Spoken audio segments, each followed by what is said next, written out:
everyone, I'm Major Garrett in Washington. Welcome to The Takeout. Neckties are a fashion statement, but not for me, not anymore.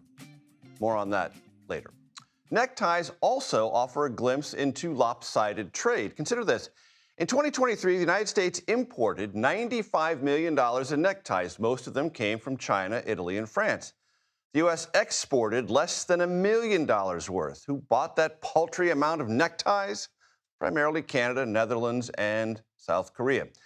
What we make, where we make it, and how we trade is now a full-time global topic. Investors and business leaders hang on almost every White House utterance. The courts are now involved, studying how much power President Trump does or doesn't have to toggle tariffs up or down. Through this buffeting, however, the U.S. economy for now appears robust. Today came word of higher personal income, softening inflation, lower trade deficits. President Trump carries that momentum to Pennsylvania to herald a deal to preserve U.S. steel. First and originally a U.S. industrial giant, then in its latter years, a staggering symbol of the ravages of global economic competition. I want to start tonight with Ed O'Keefe, who's at the event the president is going to attend in West Mifflin, Pennsylvania. Ed, set the scene and tell us, this is a deal that President Trump was once opposed to, now endorses. In essence, he is, but we don't know all the details of the agreement quite yet. The White House won't tell us. U.S. Steel and Nippon, despite the fact that their executives spoke a little while ago, concede they don't know exactly what he's announcing tonight either.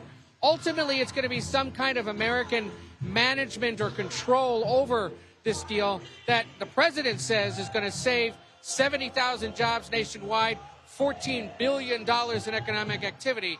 Unclear, of course. Presidents throw numbers like that around all the time. Around here, south of Pittsburgh, it's about 11,000 jobs and thousands more in related industries, which is why when he speaks in a little while, you're going to see these campaign-style signs. Make U.S. Steel great again. That's USS. That's the U.S. Steel logo. Or these. Thank you, President Trump, from U.S. Steel.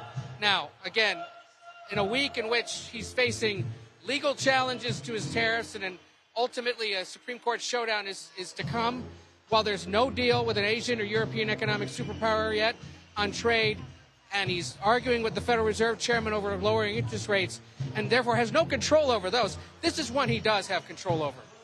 Late in the end of his administration, President Biden scuttled this deal based on national security concerns that a Japanese firm was going to own a key component of infrastructure.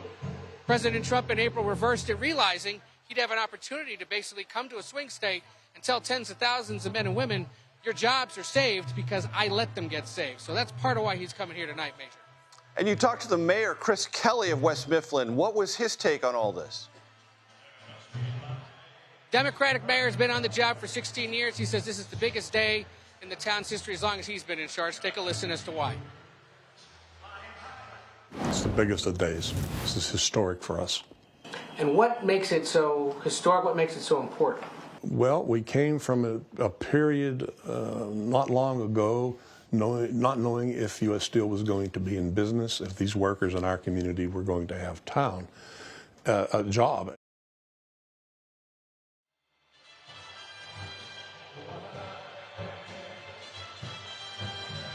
Ed, take it away.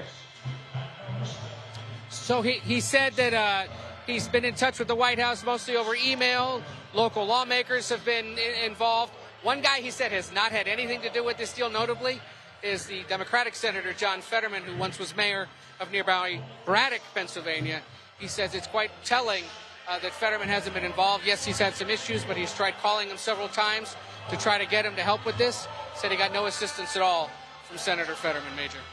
And very quickly, Ed, Governor Josh Shapiro kind of enthusiastic about this, but not running around and tapping people on the shoulder about that. He is not here tonight, which is a decision unlike the Michigan Governor Gretchen Whitmer, who, of course, was at a handful of different events designed to boost her state's economy. Shapiro heralding the deal, but keeping his distance, realizing that being too close to this president as a member of the other party could be damaging to his longer-term political future. Major. On the scene for us in West Mifflin, Pennsylvania, Ed O'Keefe, thank you very much.